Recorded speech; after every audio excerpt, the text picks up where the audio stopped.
இந்த இனியா பாப்பா வந்து நம்ம வீட்டுக்குள்ளார இருக்கிற எல்லா விஷயங்களையும் உபத்திரவம் கொடுத்துக்கிட்டு இருந்துச்சு உதவிலாம் செய்யாமல் அப்படின்னு வந்து இப்போ பாக்கி அன்றைக்கோ நான் யோசிப்பாங்க. அதே மாதிரி கடைசியில் இப்போ செல்வி வீட்லேயும் வந்து உபத்திரவம் கொடுத்துக்கிட்டு இருக்குங்கிற மாதிரி தான் வந்து அவங்களுடைய கதை இப்போ போயிட்டுருக்கு. அதாவது வந்து அந்த பையனுக்கு தெரியாமல் அந்த பையனோட வீட்டுக்கு போய் அவரை வந்து சர்ப்ரைஸ் பண்ணுறலாம் பண்ணுறது எவ்வளோ ரிஸ்க்கு அப்படிங்கிறத அவங்க இன்னும் புரிஞ்சுக்கிட்ட மாதிரி கூட தெரியல. ஸோ இன்னும் இம்மெச்சூர்டாக தான் சுற்றிட்டு இருக்காங்கங்கிறது தெளிவாக தெரியுது.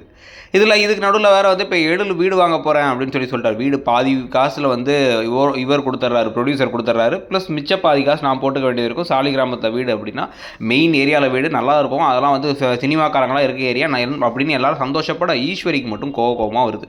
அவங்களால அதை ஏற்றுக்க முடியல.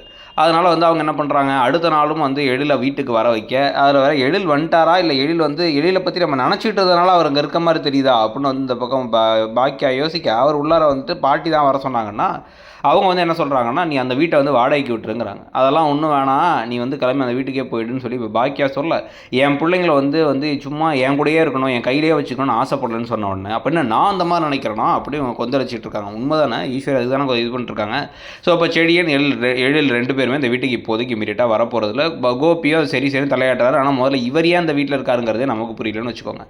இதுக்கு நடுவில் இப்போ வந்து இனியா கால் பண்ணி அந்த ஆகாஷ் கிட்ட பேசி, நான் உன்னை மிஸ் பண்ணுறேன், எனக்கு ஒன்று ரொம்ப பிடிக்குங்கிற மாதிரிலாம் மாற்றி பேச அது 2 பேருடைய அம்மாக்களுமே பார்த்துடுறாங்க.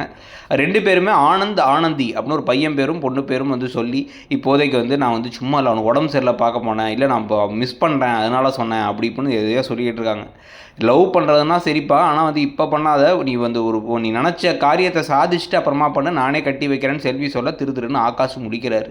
இந்த பக்கம் வந்து பார்த்தீங்க அப்படின்னா வந்து இனியா அவங்க அம்மாட்ட சரிம்மா ஃபோனை வச்சுட்டேன் அவ்வளோதான் ஒன்றும் இல்லை அப்படின்னு சொன்னாலும் சந்தேகம் வருது பாக்கியாவுக்கு. இதுக்கப்புறம் என்ன நடக்குது அப்படின்னு வந்து பார்த்தீங்கன்னா வந்து ராதிகாவுக்கு கால் பண்ணி ராதிகாட்ட பேசுகிறாங்க. ராதிகாட்ட பேசின அப்புறமா மையூ கூட வீடியோ கால் பண்ணி பேசுகிறாங்க. ஸோ இவங்க அப்பப்போ அப்படி இருக்காங்க அப்படின்னு காமிச்சிக்கிறாங்க. இதெல்லாம் எதுக்கு இந்த கதையில் எடுத்து என்னென்ன விஷயத்துக்கு யூஸ் ஆக போகுதுங்கிறத பார்க்கணும். ப்ளஸ் இந்த சீரியலில் இப்போ வந்து இப்போதைக்கு முடிய போகிறதுல வேறு மாதிரி கதை போகுதுங்கிறத பற்றி உங்கள் கருத்து என்னங்கிறத சொல்லுங்கள். தேங்க்யூ.